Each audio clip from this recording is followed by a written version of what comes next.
monsters from Umbrella have destroyed my beautiful town. But I'm not letting anyone leave my town. Everyone's gonna die. Okay, so welcome back to another episode, video, whatever you want to call it, of Raccoon City Survivor.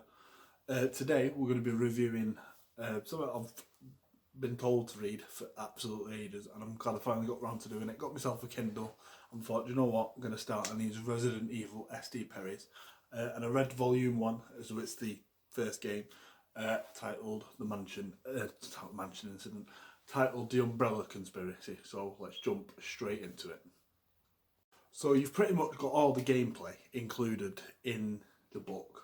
Obviously not the running here to find bullets, running here to find a herb, blah blah blah, but all the important stuff, it's all in there. All the lore is in there anyway.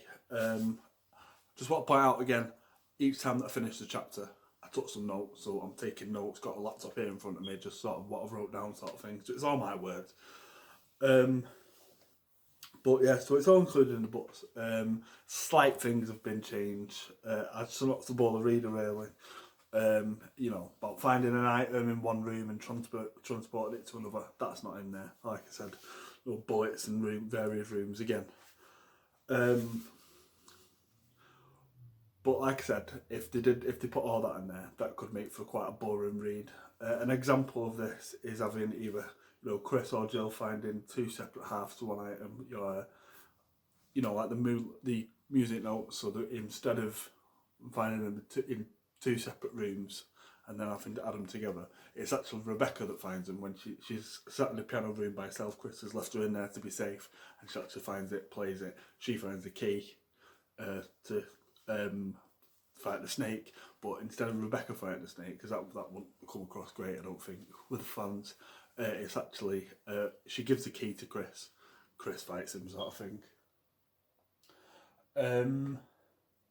Yeah, all the basics of the Resident Evil canon are in there. You know, the Spencer Mansion, all the puzzles are in there. You know, the mansion's in there, the lab's in there, the underground network's in there. You know, we even got some of the cheesy lines. There's a bit of a nod to the games in there. You know, we've got the Master Unlocking in there, the Jill sandwiches in there. Yeah, I think it's an absolutely fantastic book. I can't wait to carry on with the rest, really. But you do get a bit more of a backstory sort of thing. So you actually, first page, you end up reading about Jill. You're in Jill's apartment. She's late to work. You find out about in the original title screen, Chris is going on about some gruesome murders. The original, sorry, the remake, going on about some gruesome murders in Raccoon City, and you find out a lot more about that. You find out about these two little girls that lived across the way from Jill. She got connected to them and they were apparently eaten, sort of thing. We get to dive into a bit of how dirty Chief Irons is, because initially you don't actually meet him till Resident Evil 2, so that was quite a good touch, I think. You find out a little bit about Chris, and he's got a friend called Billy who worked at Umbrella, and he suddenly disappeared, so it's quite apparent he's been murdered, sort of thing. We meet a character called Trent who warned Jill just before she was taking off to go to the mansion, and he's given her a sort of a map of the mansion. She's not sure what it's for, but as soon as she gets there and she realises what it is, she's like, "Oh, what's going on here?" Yeah, we get a bit of a dive into the RPD. We explore that a little bit, which is quite good, and we don't really get to hear much about Wesker, which I thought was really good, because if you just happen to read it and you're not a fan of the games, I don't know why you would, but you might. It's still a total shock at the end when Wesker betrays everyone. Well, it's not even at the end. You find a bit about Wesker each sort of chapter, so you know there's like not too many pages, but little bits of him like betraying Barry and where he's hiding from the rest of the stars so he don't bump into Jill or Chris through the mansion or anything like that. With SD Perry's novels, I think you get a really good feel for the horror aspect of the survival horror of Resident Evil, really.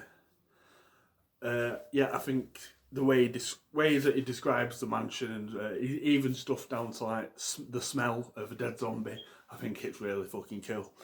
But yeah, I totally recommend checking this out. I think we're all quite aware what this is going to get out of stars badges out of 5, but we'll go into it anyway.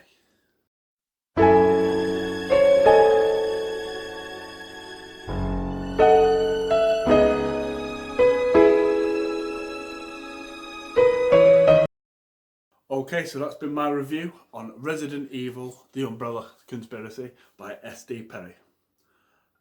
Thanks for watching Raccoon City Survivor, and as always, I've been Adam.